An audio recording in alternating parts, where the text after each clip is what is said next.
բանկային համակարգ որպես այդպեսին չունենք։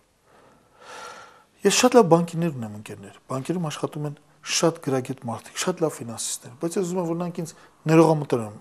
մոտենան նրան, ինչ հիմա կասեմ։ Համակարգն ինքը որպես այդպեսին մի հատ մեծ պարազիտ է Հայաստանի տնտեսության վրա։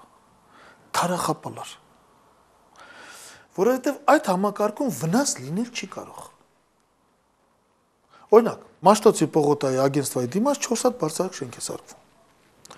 Մարդը վերցրեց վարկ, նախ վերցրեց տարածքը քաղաքապետարանից, հետո տարածքը գրավ դրեց, սարքեց հիմքը։ Հետո հիմքի հետ միասին դա գրավ դրեց, սարքեց շենքի մյուս հատից։ Հետո սա գրավ դրեց, շենքերն ավարտվեց, որոնք այսօր երևի ծախելու խնդրեմ ունեն։ Ամեն անգամ բանկը տալիս էր ու փողը բնականաբար նա հետ չէր տալիս։ Բանկը, ի տարբերություն արդյունաբերական ձեռնարկության, գյուղատնտեսական տնտեսության, իրավունք ունի դուրս գրի այս վարկը։ Այսինքն, նա պիտի ձեզ տվել էր $2 միլիոն, վերջին հաշվով դուք չեք կարողանում հետ տալ այդ փողը, ավելին բանկը ձեզ նորից $2 միլիոն է տալիս, վերակառուցելով ձեր վարկը, իսկ նախքին առաջի $2 միլիոն բանկը դուրս է գրում ինչից։ Շահույթներից, որտեղից պիտի բյուջեին հարկ տար։ Ես ասում եմ մի բանկային ոլորտ, որը կոպեկներ է տալիս, կոպեկներ բյուջեին։ Նման արտոնություն այսօրվա աշխարհում բանկերը չունեն։ Հիմա այս պայմաններում պատկերացեք դուք բիզնեսմեն եք, ունեք մի $100 միլիոն կամ $50 միլիոն փող ուզում եք ներդեք, որտեղ կներդնեք։ Իհարկե բանկերում։ Այնտեղ պարտվել հնարավոր չէ։ Ռիսկը կիսել հնարավոր չէ։ Հիմա դուք չտվեցիք, դուրս գրեցիք վարկը, չտվեցիք այդ փողը, բյուջե չգնաց։ Ում ուսերին ընկավ բյուջեի բեռը, արտադրության, գյուղատնտեսության։ Նրանք տակից դուրս չեն գալիս։ Երկրորդ գործիքը, որ հայկական բանկային համակարգը դարձել է բացարձակապես պարազիտ։ Մենք ունենք տրանսֆերտներ։ Տարեկան 1.5, 2-3 միլիարդ փող է գալի դրսից։ Եթե մենք ճիշտ երկիր լինենք, կենտրոնական բանկը ինչքան տրանսֆերտ է գալի, պիտի գներ։ Եկել է $1 միլիարդ պիտի գներ, դրամ մտցներ շրջանառության մեջ, $1 միլիարդ դարձներ ռեզերվային կամ ստաբիլիզացիոն ֆոնդ, որտեղ տրանսֆերտը նույնն է ոնց որ նավթը։ Ոնց է Ռուսաստանը նավթից եկած փողը այդ կարգավիճակին գցում։ Որտեղ դա միականգամյա փող է։ Նավթի պարագային բնության վճարի դիմաց, այս պարագային մարդկանց արտագաղթի դիմաց։ Եթե դու դա թողում ես շրջանառության մեջ, ուրեմն դա դարձնում ես եկամուտի մշտական աղբյուր։ Ուրեմն արտագաղթը դառնում է Հայաստանի գոյության պարտադիր պայման։ Հասկացաք։ Վերցնենք ճգնաժամը 2008-2009, որևէ բանկ տուժեց։ Տնտեսությունը 15% իջավ, բանկերը մնացին անվնաս։ Որևէ բանկ, որևէ կոպեկ տուժեց։ 2009 թվականի մարտի 1-ին դրամ արժե զրկվում է 305 դրամից դառնում է 370։ Այդ պահին մարտի 1-ից առաջ ժողովուրդը բանկերում ուներ 570 միլիարդ դրամ փող։ 560 ներողություն։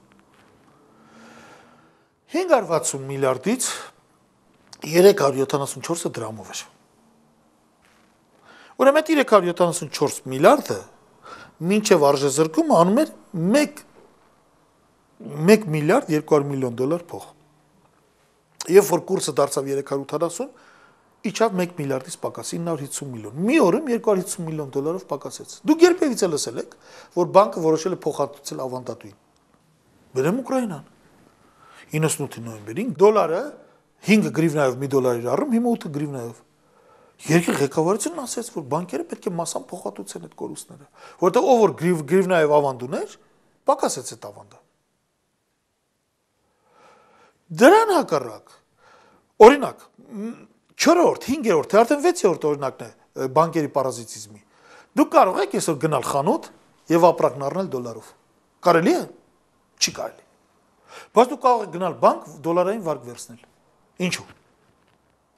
Ապրանք է, չէ՞, դա բանկն էլ ծախում է վարկ, ճիշտ է։ Եթե այս դիմացի խանութը ծախում է պանիր, բանկն էլ վարկ է ծախում։ Ինչի պանիրը չի կարելի դոլարով ծախել, իսկ բանկը վարկը ծախում է դոլարով։ Սա նույնպես բերում է այդ պարազիտիզմին։ Այսինքն, այսպես կոչված ֆինանսական կայուն բանկային համակարգի գոյության հիմքը անկայուն տնտեսությունն է իրական հատվածում։ Եվ այդ միջոցները քոչում են դեպի բանկեր։ Հնարավոր չէ բանկային բիզնեսում տակ տալ։ Ռիսկ չկա, ռիսկայնություն չկա։ Եվ անկեղծ ասած, կրկնում եմ, չնայած ես հրաշալի բանկիր ընկերներ ունեմ, հրաշալի երիտասարդություն աշխատող, բայց շատ հաճախ այդ բանկիրների մի մասին սկսած կենտրոնական բանկի նախագահից տեսնում եմ ու սենց նայում եմ ու ասում, այս մարդկանց պատճառով այս երկրի տնտեսությունը այդպես էլ չի զարգանալու։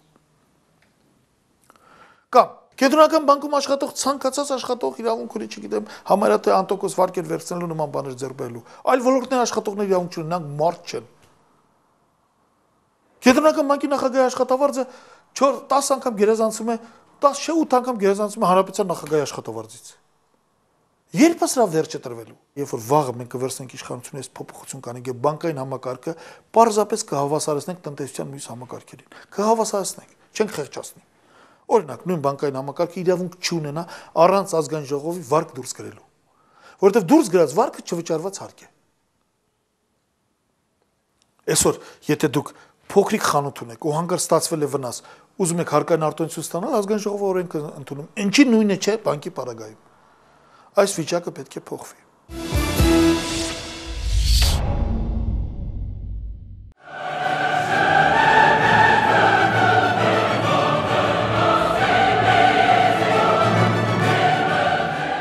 Ուշադրություն, մայիսի 3-ին Հայ ազգային կոնգրեսի հանրահավաքը կսկսվի ժամը 19-ին։